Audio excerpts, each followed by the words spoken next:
गुजरात के चुनाव प्रचार अब आखिरी दौर में है। ऐसे में मेहसाणा में भी भारतीय जनता पार्टी और कांग्रेस द्वारा चुनाव प्रचार में एड़ी चोटी का जोर लगाया जा रहा है। गुजरात में 7 मई को लोकसभा चुनाव के लिए वोट डाले जाएंगे।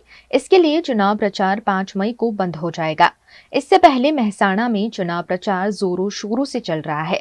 भारतीय जनता पार्टी और कांग्रेस द्वारा हर संभव तरीके से चुनाव प्रचार किया जा रहा है। इसी के तहत विजापुर विधानसभा में कांग्रेस प्रत्याशियों की सभा का कुकरवाड़ा में आयोजन किया गया।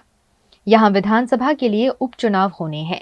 कार्यक्रम में गुजरात प्रदेश अध्यक्ष शक्ति सिंह गोहिल समेत के कांग्रेस के अग्रणियों की उपस्थिति में आयोजित चुनावी सभा में कांग्रेस नेताओं ने भारतीय जनता पार्टी की सरकार पर कड़े प्रहार किए। इस मौके पर कांग्रेस के विधायक जिग्नेश मेवानी ने गौ मांस का व्यापार करने वाली कंपनी से करोड़ों का चुनावी फंड लेने पर हल्ला बोल किया। वहीं जगदीश ठाकुर ने हिंदू मुस्लिम मंदिर मस्जिद और भारत पाकिस्तान के नाम पर राजनीति करने वाली भाजपा पर निशाना साधा।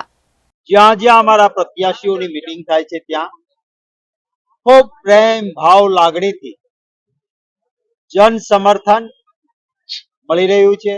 આજે આપે જોયું અહીંયા કે આટલું મોટું વિશાળ मैदान, સેંકડો ખુરશીઓ, એ બધું જ ઓછું પડ્યું અને લોકોનો પ્રેમ એ ખૂબ ઉભરાયો। આખરે લોકશાહીમાં જનતા જનાર્દન મહાન છે। ભારતીય જનતા પાર્ટીનો અહંકાર છે। પૈસા અને સત્તાના કારણે એ મદમાં લોકોની અવગણના કરવાની। ખરા અર્થમાં લોકશાહીમાં લોકો સાથે સંવાદ કરવો જોઈએ, સંઘર્ષ નહીં।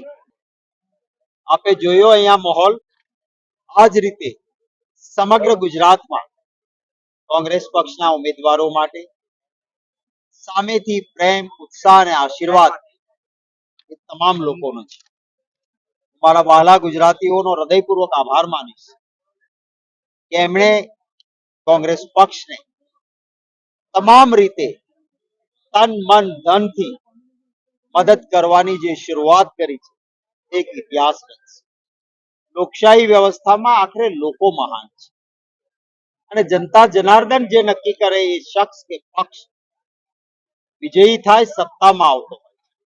પરંતુ ભારતીય જનતા પાર્ટીને જે અહંકાર છે,